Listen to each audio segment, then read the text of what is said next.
नमस्कार. आज आपण करणार आहोत अतिशय कमी मेहनतीत एकदम कमी वेळात झटपट अशी होणारी नाश्त्याची रेसिपी आणि ते सुद्धा 1 कप गव्हाच्या पिठापासून. गव्हाच्या पिठापासून असल्यामुळे ही रेसिपी घरच्या घरी उपलब्ध साहित्यामध्ये आणि एकदम पौष्टिक अशी होणार आहे. चला तर मग रेसिपीला सुरुवात करूया. त्यासाठी सगळ्यात अगोदर इथे मी घेतला आहे 1 मोठी वाटी गव्हाचं पीठ. नॉर्मल आपण रोज चपात्या करण्यासाठी ते पीठ वापरतो तेच पीठ इथे मी वापरलं आहे. आता 2 लाल मिरच्या मिक्सरमधून जाडसर वाटून घेतल्या आहेत, त्या यामध्ये टाकून घेतल्यात.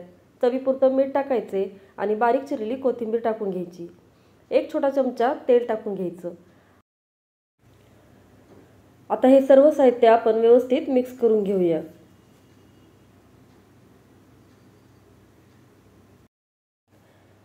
यातलं साधारण थोडंसं पीठ आपण बाजूला काढून ठेवणार आहोत. याचा वापर आपण नंतर करणार आहोत. आता या पिठामध्ये थोडं थोडं पाणी टाकत आपल्याला याचा कडक असा गोळा मळून घ्यायचा आहे. चपातीपेक्षा थोडासा घट्टसर आपल्याला हा गोळा बनवून घ्यायचा आहे. तुम्ही ते बघू शकता, घट्टसर असा गोळा इथं बनवला आहे आणि आता हा गोळा आपण बाजूला ठेवून देऊया.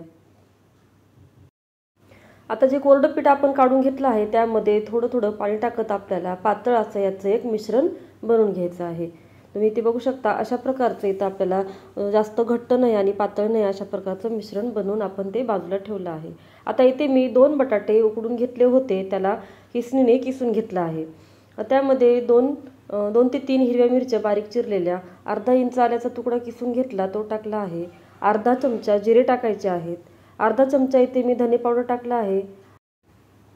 अर्धा छोटा चमचा आमचूर पावडर टाकायचं. याऐवजी तुम्ही चाट मसाला असेल तर तो देखील टाकू शकता.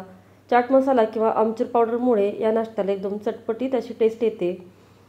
हा नाश्ता केल्यानंतर तुम्ही पराठे, समोसे, कचोरी यापेक्षा देखील जास्त छान हा नाश्ता लागणार आहे. तुम्ही अशा प्रकारचा नाश्ता नक्की करून बघा. तर आता हे मिश्रण आपलं व्यवस्थित मिक्स करून झालं आहे. आता हे आपण बाजूला ठेवून देऊया. तोपर्यंत भिजवलेली कणिक देखील इकडे छान सॉफ्ट झाली आहे. आता ही थोडीशी हलक्या हाताने परत एकदा मळून घ्यायची. पोळीपाटावर हा गोळा घ्यायचा आहे आणि यावर थोडंसं गव्हाचं पीठ आपल्याला टाकून ह्याची एक जाडसर चपाती लाटून घ्यायची आहे. चपातीपेक्षा थोडीशी जाड अशी आपल्याला ही लाटायची आहे. खूप जास्त पातळ नाही आणि खूप जास्त जाडही नाही, अशा प्रकारची ही चपाती आता आपण लाटून घेणार आहोत.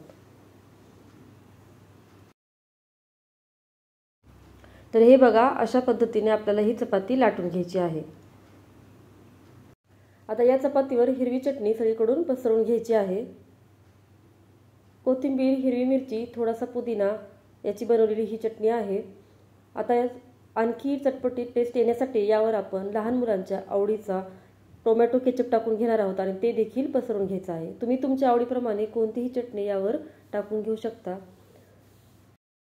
आता बटाट्याचा जे आपण मसाला बनवून घेतला आहे तो मसाला या चपातीवर आपल्याला पसरवून घ्यायचा आहे. अशा पद्धतीने चमच्याने थोडा थोडा मसाला यावर टाकायचा आणि चमच्याच्या साहाय्याने अशा पद्धतीने हलक्या हाताने आपल्याला हा मसाला यावर पसरवून घ्यायचा आहे. म्हणजे बटाट्याच्या मसाल्याची एक लेअर या चपातीवर बनेल.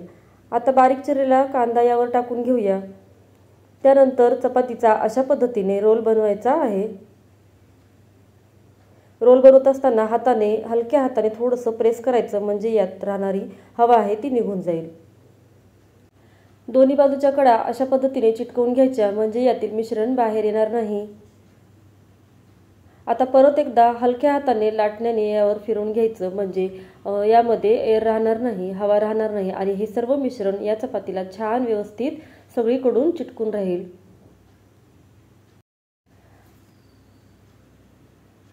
आता सुरीच्या साहाय्याने आपल्याला हा नाश्ता कट करून घ्यायचा आहे. साधारण अर्ध्या इंच जाडीचा हा नाश्ता मी इथे कट करून घेतला आहे. पातळ करायचा, त्यामुळे काय होईल की नाश्ता हा आतपर्यंत छान तळला जाईल, तो आतमधून कच्चा राहणार नाही आणि अतिशय क्रिस्पी असा हा नाश्ता बनून तयार होईल. आता अशा पद्धतीने सर्व नाश्ता इथे मी कट करून घेतला आहे.